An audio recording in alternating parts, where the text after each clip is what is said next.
How did it feel kind of playing next to Jihad for the first time? How did you feel like he kind of stepped up into that starting position? I thought he did well. He did well. Our communication was on point. You know, we had a great week of preparation, and we did well in the game in that aspect as well. Kind of strange to look over and not see 47 there. Yeah, a little bit, but you know, just gotta do what you gotta do. Do you feel comfortable playing both of those, the Mike and the Will? I know you played mostly Will and you played a bunch of different positions in general, but do you kind of feel like you're interchangeable maybe? Yeah, absolutely. And our package is simple, and our coaches make it easy on us so that they can move guys around when they need to.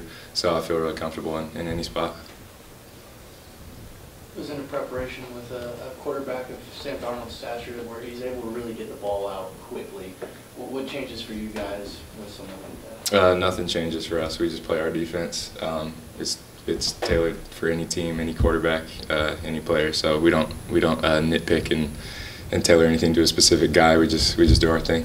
What are you gonna try? What are you guys trying to do to break up that tempo? What's gonna work well to try to slow him down? Just playing we play fast. We're a speed D, so we play fast. We play downhill. So as long as we're doing our job, we're gonna be in good shape. What have you seen from him on film or just in games that you've seen from USC? He's a solid quarterback. He's a good player. We play against a lot of good players in this conference. So he's our next opponent. He's one guy on that team, and we're not preparing for one guy. Like I said, we're just getting ready to play USC. With a matchup like this, you know, great team. You guys are 4-0, obviously. Is there a different vibe at all within the team this week?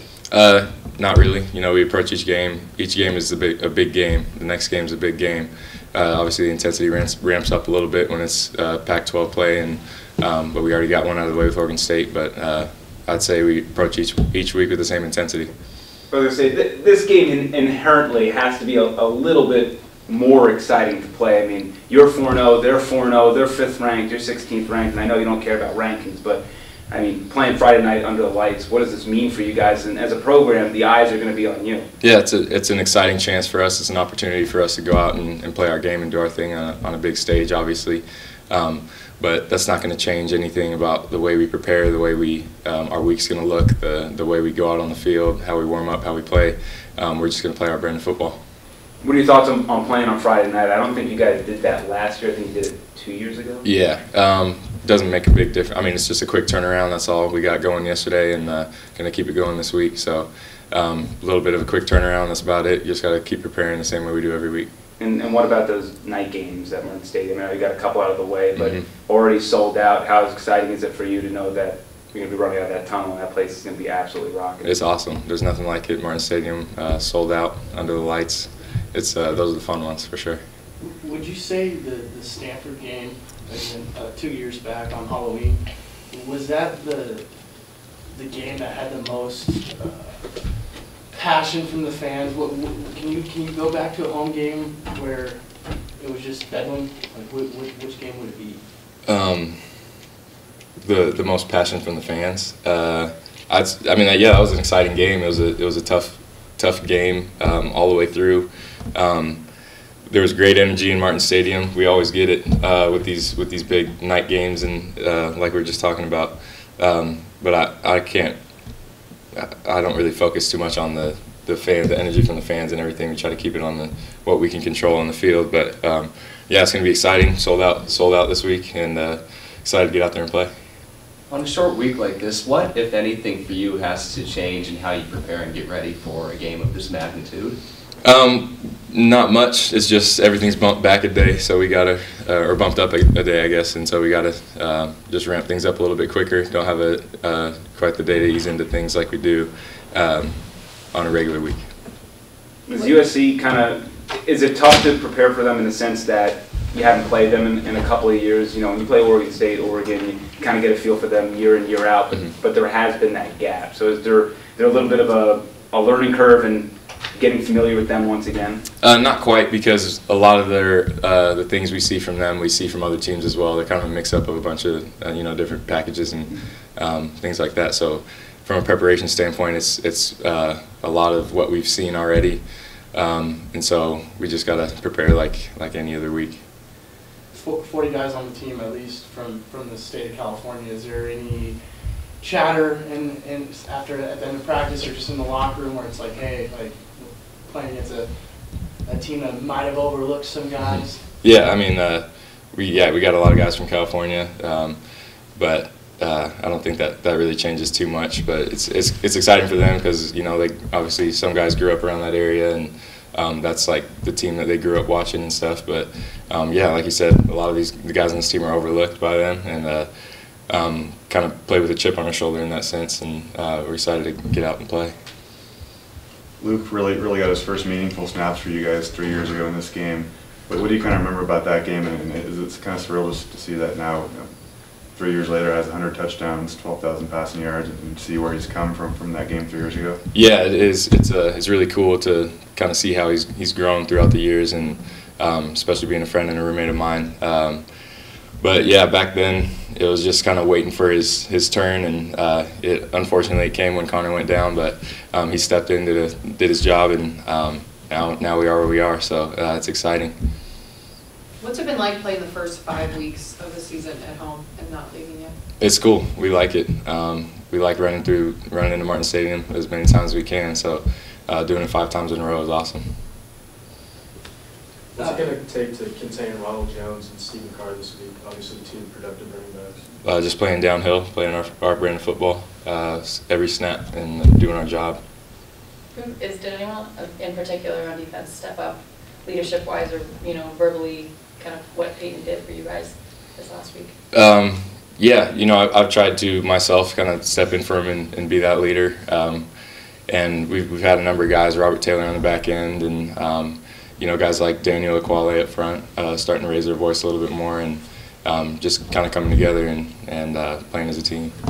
Has Peyton talked to you about going up in the box and kind of seeing the overhead view of everything? And do you think he's got a little bit of a coach in him? He definitely has a coach in him for sure, and I know that's something he wants to do down the road. So yeah, he told me a little bit, just from a different view. So it was pretty cool being up there, and it's nice to have another set of eyes up there for someone who's obviously has been on the field very recently. So he can tell us what he's seen up there as well, and help us, get a little bit more of an edge on the field. Any questions on the phone line for Isaac Dotson? Hey Isaac, it's Steph. Hey Steph. What's the biggest difference? I know you said the 2 inside linebacker positions are pretty interchangeable, but what is really the biggest difference between that Will spot and the Mike spot that you're at now? I'd say just our Will spot is kind of a little bit of a modified nickel in some of our defense, and so he's out on the edge a lot more, and the Mike is just on the interior a lot, and that's probably, honestly, for the most part, that's the biggest difference, is the Mike's just staying in the box a little bit more than the Will is. Had you played the Mike in practice at all before last week? Yeah, and we have some packages where I'll go in at Mike as well. So it's not like this is my first time ever playing Mike or anything like that. And Coach Wilson's, he interchanges us a lot just for situations like these where we might have to step in and play a position we're not quite used to. So I've played some Mike in the past. I see. And do you remember anything about the 2013 USC game when WSU beat USC for the first time in a long time? Yeah, I do. Down there, it was an exciting game. That was my true freshman year. So those first 2 games, I was actually planned on redshirting. Ended up burning it the next game, but that was exciting being down there and kind of I guess my second look after Auburn at big time college football, and it was a great win, great team win for us.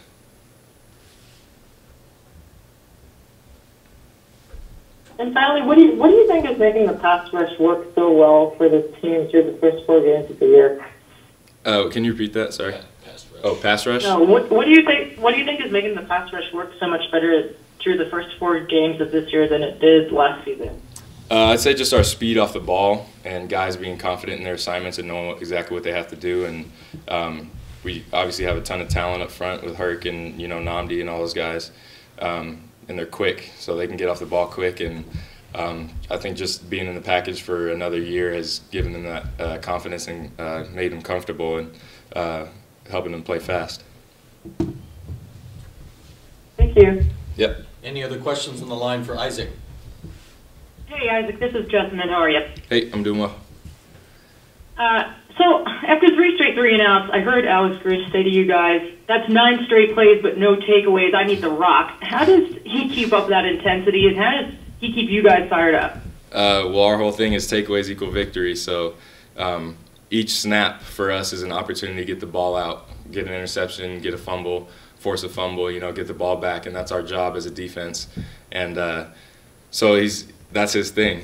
Our job whenever we go on the field, doesn't matter how many downs are out there, we got to get the ball out. And so that's just what he keeps reminding us. No matter if it's a 3-and-out, no matter if it's a 8-play drive, those are all opportunities for us to get the ball. Thank you. Any other questions on the line? Okay, back in the room. Isaac, is there any position of football you haven't played? Haven't made my way to the D line yet, or the offensive line, but that's about it. I feel like we talk about Herc every week, but is it still surprising that he doesn't get the love he should a little bit nationally from maybe scouts? It just seems like he just dominates opponents. Yeah. And do you just kind of watch, and how does he make your job easier? Just with how fast he is, how aggressive he is, and honestly, I feel like if anything, that gives him an edge when he's knowing he might not get the recognition. I don't think he really cares about it, but maybe it gives him that chip on the shoulder to play even harder. But yeah, just being back there and seeing how fast he gets off the ball, how disruptive he is, and how offensive linemen can't really block his movement it makes my job easier for sure. Did you spend much time watching the NFL yesterday or following along with the protests, the national anthem stuff? Yeah, a little bit. Yeah. What's kind of your stance on that and the comments that the president made a few days ago? I think that those guys are standing up for what they believe in, and they should have the right to do that. And I can't quite say I agree with what the president had to say about it, and obviously you're seeing the backlash for what he had to say. But that's a little bit out of my arena. I'm just focused on us right now and what we got to do. And I know you guys are inside the locker room during the national anthem and college games, and most teams are. But so do you guys still kind of stand in the locker room, or what's the picture look like in the locker room during the national anthem? Honestly, we don't even know when the national anthem's going on in the locker room. We're just inside. We can't really tell. Gotcha. With USC having a road game at Cal last week and then coming back home, and it's a short week, let's say you guys were in that position, how tough is it for a team to get ready and really have full preparation then going on another road game that week? I think it's just a matter of doing what you got to do. You got to if you got a short week, you got a short week, and you got to prepare just like you would for any opponent, to fit in all the preparation that you need to get in. And so it's just a matter of finding the time to do that and making it a productive week. We got time for one more for Isaac. If anybody wants it. On the D-line, with so many teams sending two to help with Hercules, what's that for guys like Namdi and Daniel and Frankie off the edge? It just seems like it's just made it a lot easier. And did Nevada maybe try and go away from that last week, trying to control everyone on the line? What have you seen? Yeah, I don't know how much teams really scheme to double our guys up front, but if they do, then that just opens up a lane for somebody else to make plays, and we have those playmakers up front, so they'll definitely take advantage of it.